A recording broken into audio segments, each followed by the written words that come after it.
예, 운동선수 중에요. 무명의 선수였을 때는 좋은 성적을 내던 선수가 유명해진 이후에 갑자기 성적이 좋지 않게 되는 경우들이 참 많이 있습니다. 이유는 무명의 선수였을 때는 다른 선수들의 견제를 전혀 받지 않습니다. 그 사람에 대해서 주목을 하지 않기 때문에 그 선수의 실력이 또 그 선수의 장점이 단점이 무엇인지를 전혀 사람들은 모릅니다. 그래서 마음껏 자기 실력을 발휘할 수 있지만요, 유명해지고 나면 완전히 다른 상황이 됩니다. 어떤 상황이 되는가 하면, 야, 저 선수 잘하네, 유명하네. 그렇다면 많은 선수들이 이제 그 선수를 연구하게 됩니다. 그래서 저 선수는 어떤 장점을 가지고 있고 어떤 단점을 가지고 있는가를 아주 세세하게 연구를 하기 때문에요. 그래서 무명의 선수였을 때는 관심이 없으니까 자기 실력을 마음껏 발휘할 수 있지만, 유명해지고 나면 이제 그 선수의 장점과 단점을 너무 잘 알다 보니까 그 선수의 단점을 이제 사람들이 파고들기 때문에, 그래서 좋은 성적을 유명해지고 나면 발휘하지를 못하는 경우가 참 많이들 있습니다. 이때 좋은 선수들은요, 묵묵히 자기의 단점을 보완하며 계속해서 좋은 선수로 성장을 하게 됩니다. 그런데 왜 내가 예전에는 참 잘했었는데 왜 요즘은 성적이 안 나올까라고 하면서 자꾸만 자기 실력의 성장보다는 왜 그럴까라고 하면서 여러 가지 그런 좌절 속에서 허랑방탕한 그런 생활을 하면 결국에는 한때 반짝였던 선수, 그러나 결국 그건 그냥 그 해에 잠시 운이 좋아서 좋은 성적을 거둔 선수로 그렇게 그냥 기억되는, 다시 말해서 삼류 선수로 그냥 사람들에게 기억되는 그런 경우가 참 많이 있습니다. 우리가 잘 아는 손흥민이라고 하는 선수 역시도 마찬가지입니다. 이 선수가요, 독일의 분데스리그라고 하는 그곳에서 굉장히 어렸을 적에 좋은 성적을 내기 시작했습니다. 제가 알기로는 함부르크, 또 그 다음에는 레베쿠젠 뭐 이런 팀에 들어가서 이제 좋은 성적을 계속 거두고 있었습니다. 그러니까 영국 프리미어 리그라고 하는 프로축구 그 리그에서요, 그를 스카웃하게 됩니다.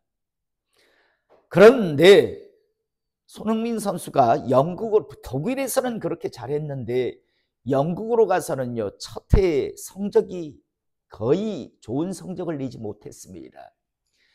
왜냐하면요, 손흥민 선수가 그 당시에 한쪽 발만 쓰는 선수였기 때문에, 그래서 분데스리가 다시 말해서 독일 리그에서 저렇게 잘하는 선수가 영국으로 와서, 그런데 저 선수는 어떤 선수인가 미리 아마 다들 연구를 해서 저 선수는 한쪽 발만 쓴다라는 것을 알고 있었기 때문에 그쪽 발만 자꾸만 수비 선수들이요, 다들 그걸 갖다가 수비를 했기 때문에, 경계를 했기 때문에 좋은 성적을 낼 수가 없었습니다. 그리고 당시 영국 언론은요, 아주 계속해서 비난과 조롱의 말을 했습니다.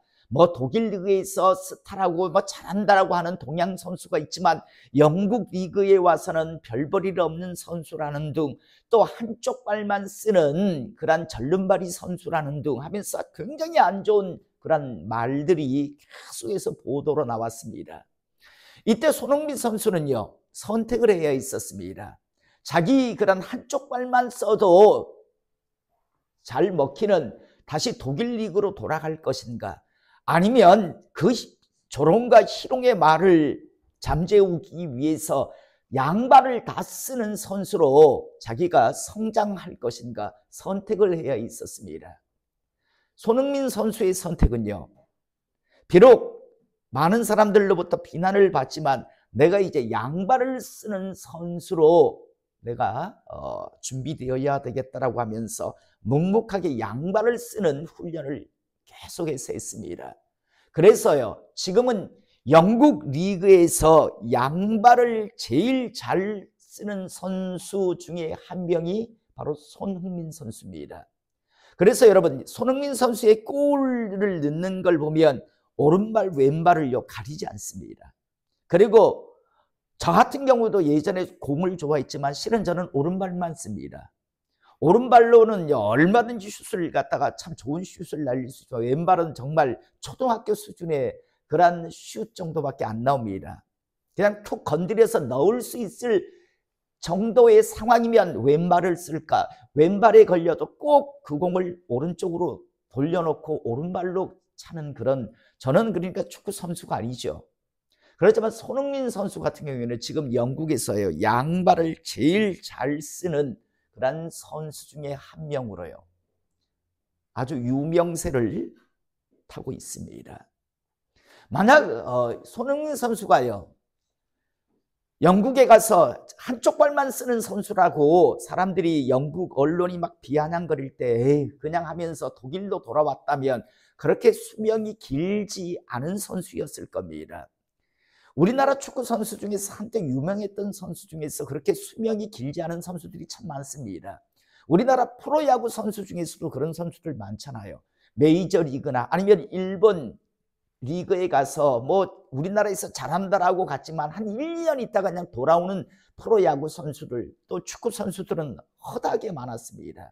그런데 손흥민 선수 같은 경우에는 지금 굉장히 한 10년 이상을 그곳에서 아주 최고의 레벨의 선수로 할 수 있는 건요, 그의 선택이요, 나는 성장해야 되겠다, 나는 한쪽 발만 쓰는 게 아니라 나는 양발을 다 써야 되겠다라고 하는 그런 생각을 가지고 자기를 훈련시키기 때문에, 자기를 성장시켰기 때문에 그래서 좋은 선수가 된 겁니다. 우리는 지난 시간요, 하나님의 말씀을 통해서 다윗이라고 하는 사람이 블레셋의 큰 용사였던 골리앗을 쓰러뜨리는 장면을 보았습니다.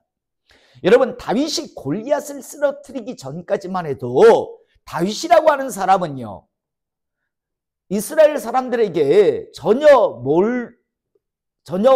언급되지 않는 그냥 무명의 사람이었을 뿐이었습니다. 심지어 사울왕이요, 다윗이 막 분노하며 막 골리앗에게 나가야 되겠다라고 막 하니까, 야, 대체 저 다윗이라고 하는 사람이 누군가를 좀 알아보라고 군대 장관 아브넬에게 가서 한번 알아보라고 하니까, 아브넬이 돌아와서 하는 말이 어떤 말을 했는가 하면, 다윗에 대해서 알 수 있는 정보가 하나도 없습니다. 그냥 아비가 이세라고 하는 정도밖에 없습니다. 라고 할 정도로 다윗은 이스라엘이라고 하는 그런 나라 안에서 뭐 전혀 언급되지 않는 무명의 사람이었습니다.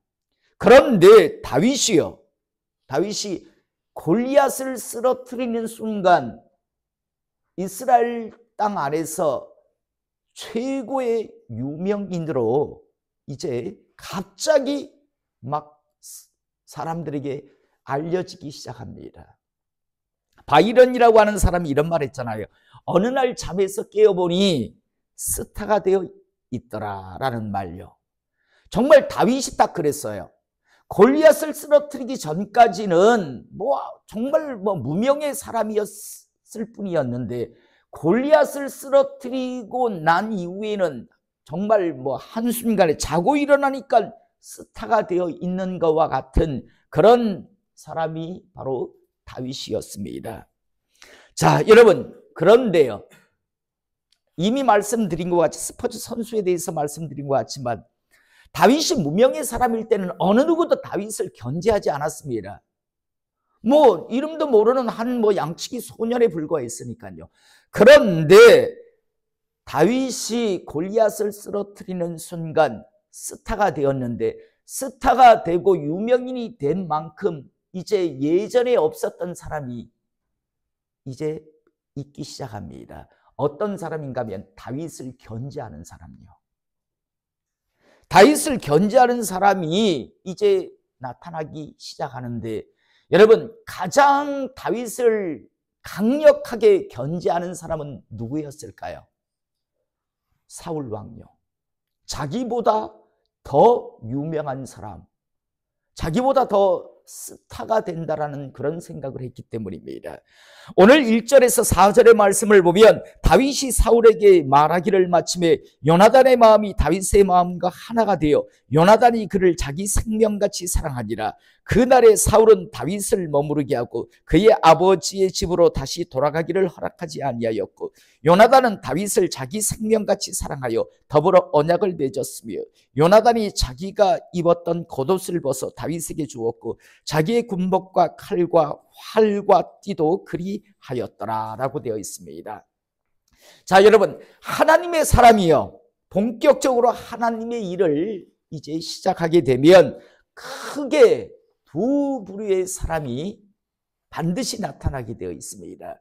어떤 사람인가 하면 첫 번째 부류는요, 요나단 같은 사람, 정말 같은 하나님의 영광을 구하며 정말 사랑하고 뜻을 같이 하는 그런 사람이 한 부류가 나타납니다.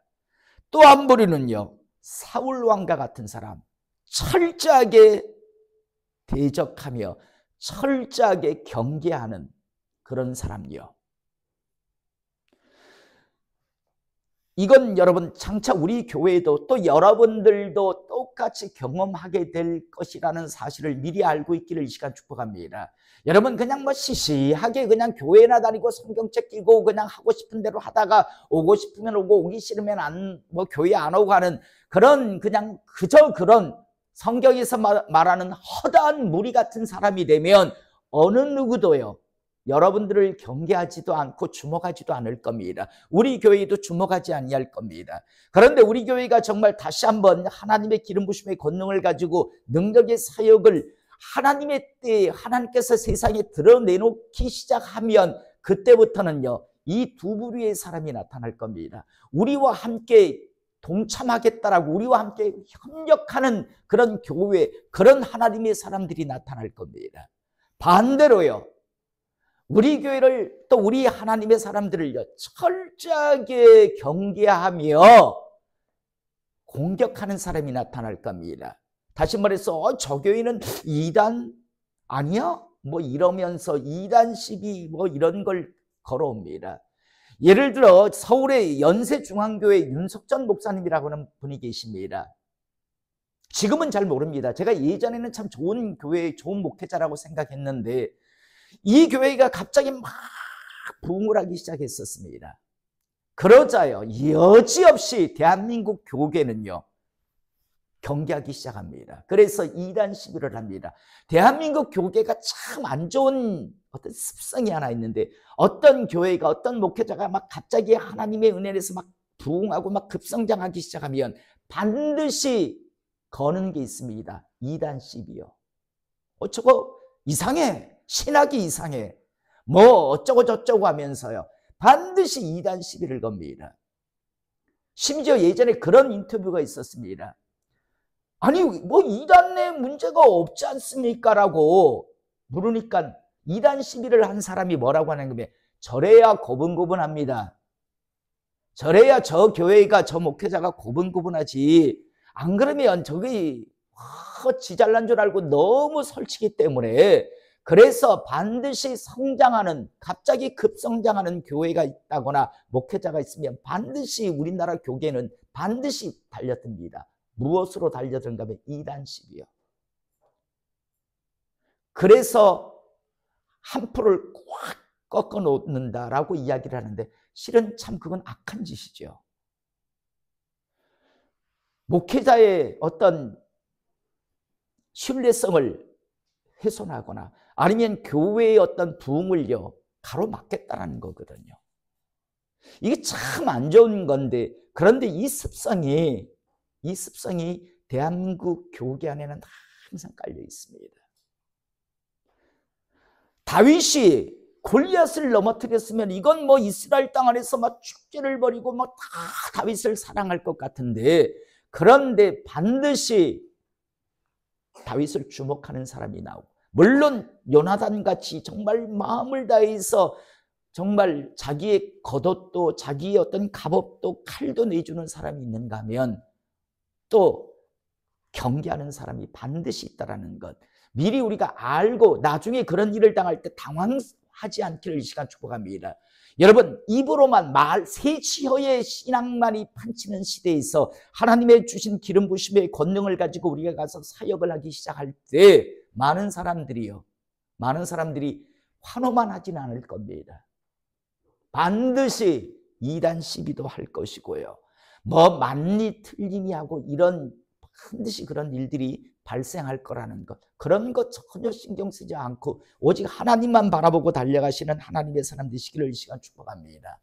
자, 5절에 이제 다윗은 사울이 보내는 곳마다 가서 지혜롭게 행하며 사울이 그의 군대의 장구로 삼았더니 온 백성이 합당히 여겼고 사울의 신하들도 합당히 여겼더라 라고 말씀이 나옵니다. 자, 여러분들이 사울이라면 다윗을 어떤 곳에 보냈을까요? 예? 정말 일하기 좋은 그런 곳을 보내셨을까요? 저거 진짜 해결하기가 어려운 곳, 가면 참 곤란한 곳을 골라서 보냈을까요? 여러분들이 사울왕이라면요.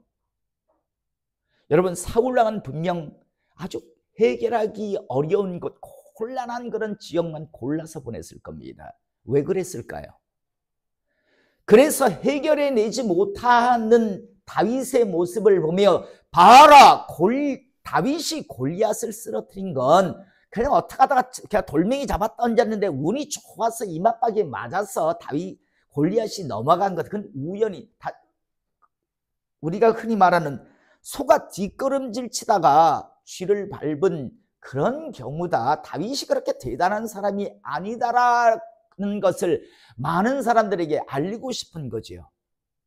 1절에서 지금 오늘 우리가 읽은 28장 말씀은 시간대별로 있는 게 아니라 총체적인 말씀이 1절에서 5절에 나오고 또 그 이후에 다시 시간 속으로 들어가는 거거든요. 지금 계속 이 흐름 그대로 나오는 게 아니니까요. 1절에서 5절까지 말씀은 전체적인 또 상황이 있었고 그 다음에 다시 골리앗을 넘어뜨린 이후의 상황으로 다시 돌아가는데, 자, 여러분, 사울은요 어떻게든지 다윗을 끌어내리고 싶었습니다. 그런데 사울이 자기의 그 생각 계산 속에 넣지 아니한 게 하나 있었는데 그게 뭘까요? 다윗은 이미 하나님의 보증과 지지를 받고 있는 사람이었습니다. 여러분, 아무리 어려운 곳에, 아무리 힘든 곳에 보내도 다윗은 하나님이 주시는 은혜 안에서 하나님이 지지와 보증을 하시니까 그 어려운 일들을 척척척 다 해결해내고 있습니다. 그래서 오히려 온 백성이 합당히 여겼다라고, 심지어 사울왕의 신하들도 야, 다윗이 왕이었으면 훨씬 좋겠다라는 생각을 할 정도로요.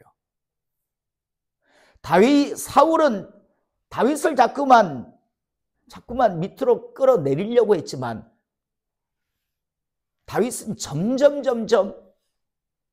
단순히 골리앗만 쓰러뜨린 것이 아니라 이제는 야, 저 사람은 골리앗을 쓰러뜨린 게 우연이 아니었구나. 야, 저 사람은 정말 하나님의 사람이었구나라는 걸 많은 사람들이 알 수 있도록 사울 왕은 어려운 곳에 보냈지만 오히려 그 어려운 곳에 간 것이 기회가 되고 오히려 많은 사람들에게 알려지는 그런 상황이 오히려 되어버리는 걸 우리가 보게 됩니다. 저는 다시 한번 우리 성도님들이요, 우리 교회가 하나님의 지지와 보증하심을 받는 하나님의 사람 될 수 있기를 이 시간 축복합니다. 제가 자주 하는 표현이지만 하나님께서 난 다른 사람은 모르고 다른 가정은 모르고 다른 교회는 모르겠다. 그런데 너는 내가 보증한다. 내가 너희 가정은 지지한다. 너희 교회는 내가 보증하고 지지한다라고 하는 그런 사람, 그런 가정, 그런 교회가 될 수 있기를 이 시간 축복합니다. 여러분, 암만 인간이요 끌어내리고 아무리 짓누르려고 해도 하나님이 지지하고 보증하시니까 오히려 그 올무, 그 함정이요 기회가 되어버리는 상황을 오늘 우리는 성경을 통해서 보게 됩니다. 이유는 여러분, 하나님께서는 다윗을 지지하고 보증했기 때문입니다. 자, 이제 6절에서 보면 머리가 돌아올 때 곧 다윗이 블레셋 사람을 죽이고 돌아올 때 여인들이 이스라엘 모든 성읍에서 나와서 노래하며 춤추며 소고와 경세를 가지고 왕 사울을 환영하는데 여인들이 뛰놀며 노래하여 이르되 사울이 죽인 자는 천천히요 다윗은 만만이로라 한지라. 사울이 그 말에 불쾌하여 심히 노하여 이르되 다윗에게는 만만을 돌리고 내게는 천천만 돌리니 그가 더 얻을 것이 나라 말고 무엇이냐고 그날 후로 사울이 다윗을 주목하였더라. 여러분, 사람에게는요, 이 질투식이라는 것이요, 왜 자기가 이런 상황이 됐고 왜 다윗은 저런 상황이 되었을까? 그것을 하나님 안에서 점검했으면 참 해결의 답을 얻을 수 있었을 텐데 자기의 어떤 문제는 생각하지 않고 그냥 단순히 다윗이 누리는 그런 어떤 영광, 어떤 그런 사람들의 그런 칭송, 이거에 그는 마음을 잃어버립니다. 그러니까 해결책이 없어요. 여러분, 살다가 무슨 문제가 발생했을 때 왜 이런 일이 나한테 발생했을까? 라는 생각을 하신다면 항상 다른 사람에게서 그 문제를 찾지 마시고 나와 하나님과의 관계에서 문제를 반드시 먼저 찾기를 이 시간 축복합니다. 그래야 희망이 있습니다. 그런데 다른 데서 문제를 찾기 시작하면 예를 들어 하나님 안에서 신앙생활하는데 하나님 안에서 뭐가 안 돼요. 분명히 내가 신앙생활을 하고 있는데 하나님 안에서 안 돼요. 그러면 대부분의 사람들은 누구 탓을 돌리냐면 목회자 탓을 돌립니다. 여러분, 목회자가 잘못해서가 아니라 먼저는 하나님과 자신과의 관계에서 왜 목회자가 여러분들에게 복을 주는 하나님이 복을 주는 걸 막을 수 있는 사람이 아니잖아요. 그만한 능력, 여력이 없어요. 그런데 굳이 누구, 목회자 아니면 어느 집사, 어느 성도 때문에 내가 이렇게 안 되는 거, 그런 게 어디 있어요.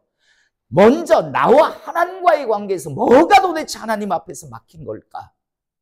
이걸 빨리 점검해야 되는데 그걸 점검하기보다는 자꾸만 자신의 어떤 잘못된 여러 가지 상황을요, 그 탓을 사람에게서 자꾸만 다른 사람에게서 찾으니까 결국은 답을 얻질 못해요. 답을 얻지 못하니까 계속해서 반복되는 거죠. 사울 왕이 딱 그래요.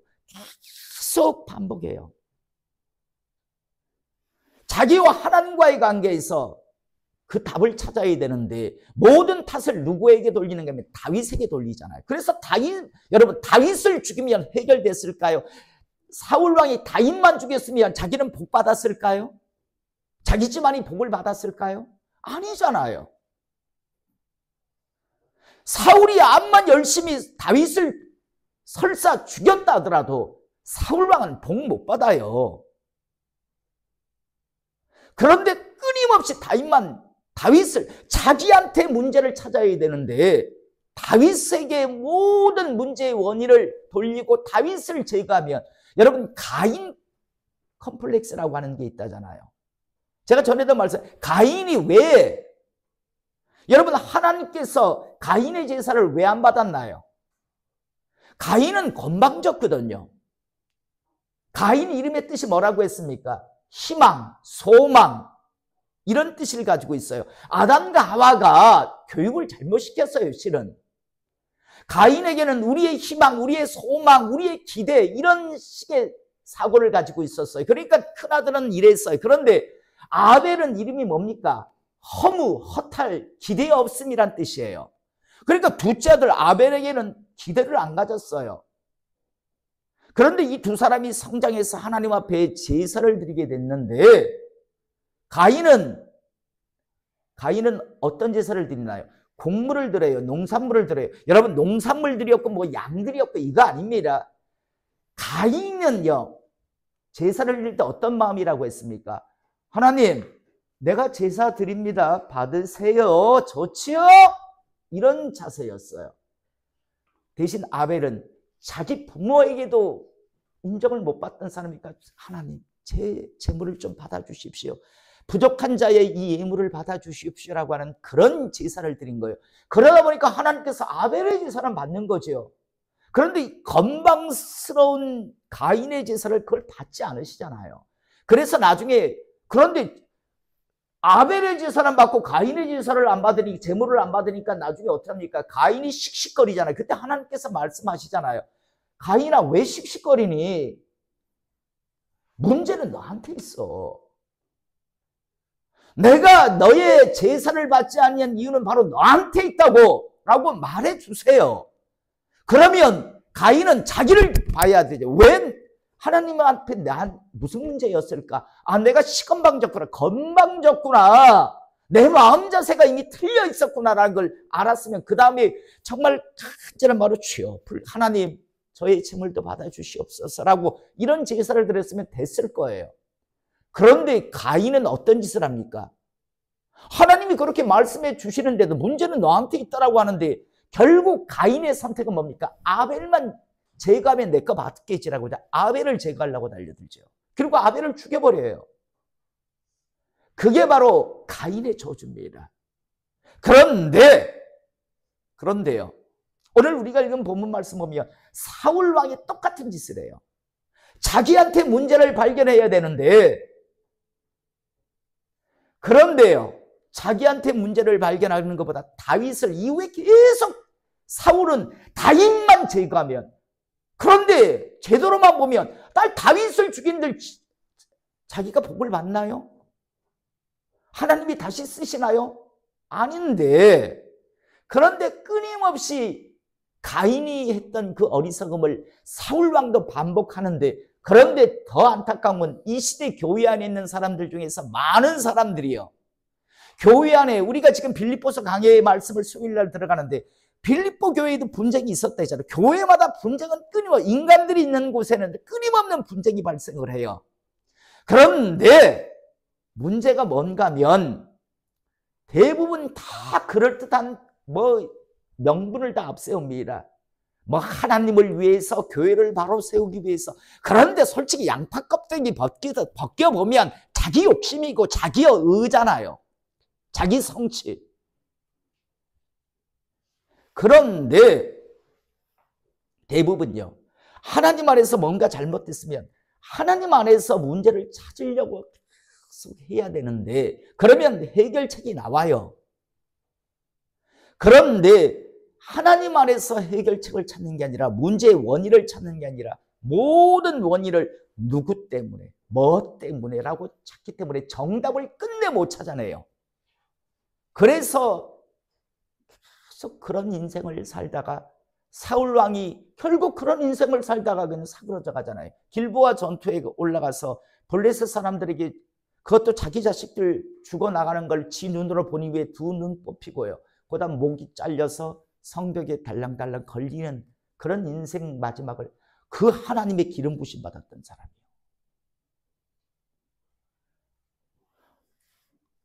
오늘 우리가 읽은 본문 말씀 보면요, 끊임없이요, 참 인간적인 방법, 자기의 큰딸 메랍을 죽여 사위를, 적은 멀리 두는 것보다 가까이 두는 게 낫다, 이런 생각을 해가지고 하기도 하고, 또 다윗을 블레셋 사람과 전쟁에서 양피 100개만 베어오면 딸 준다. 맨 처음에는 사위 삼아준다니까 다윗이 덥석 물어야 하는데, 저 같은 사람이, 저같이 부족한 사람이 어떻게 왕의 사위가 될 수 있습니까? 라고.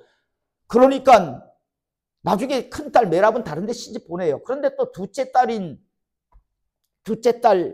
이제 또 미갈이 좋아하는 걸 보니까 또 딸 준다라고 해요. 그러면서도 실은 딸도 생각 안 해요. 다윗을 죽이는 데 목적이 있어요. 그래가지고 블레셋 사람 표피 100개. 여러분, 표피 100개면 100사람을 죽여야 하는 거예요. 블레셋 사람 100명을 죽여야 한 사람 앞에 표피가 하나 나오잖아요.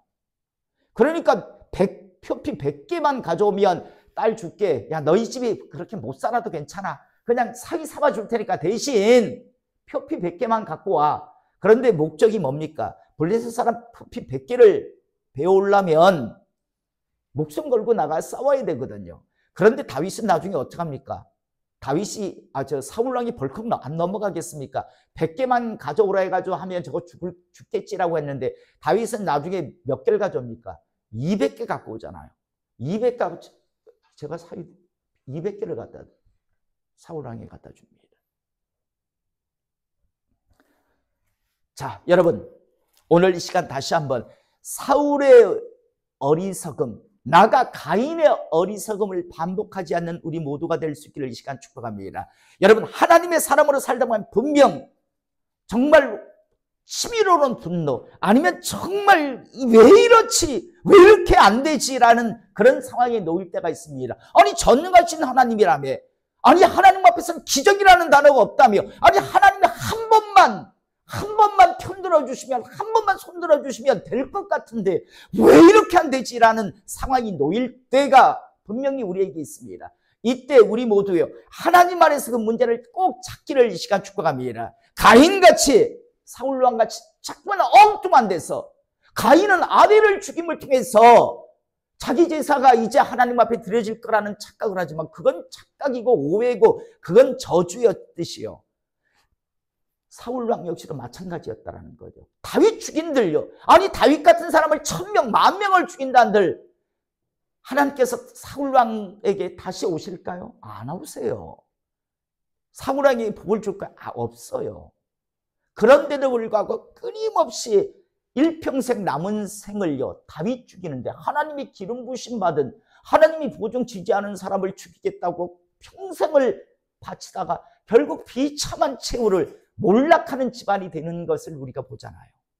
다시 한번 우리 모두요, 오늘 이 예배를 통해서 하나님의 사람으로 살아가시다가 순간 답답한 일이 있을 때 언제나 항상 바로 우리는 하나님 앞에서 무릎 꿇고, 하나님, 제가 어떤 잘못을 했나요? 저에게 어떤 문제가 있습니까? 라고 꼭 기도해 보시기 바랍니다. 그러면 반드시 하나님은 말씀하십니다. 그리고 그 문제를 해결하면 다시 하나님의 사람으로 다시 멋지게 달려갈 수 있는데, 사람들은 하나님과의 관계보다는 그 모든 핑계를 사람에게 돌리고 그 사람만 제거하려고, 그 사람만 어떻게 하든지 엉두르려고 하기 때문에 답을 얻지 못하기에 결국 회복되지 못하고 결국은 사그러져가는 인생 만화를 꼭 기억하시고, 그런 사람이 되지 않는 우리 모두가 될 수 있기를, 우리 교회가 될 수 있기를 이 시간 주님의 이름으로 축복합니다. 기도하시겠습니다.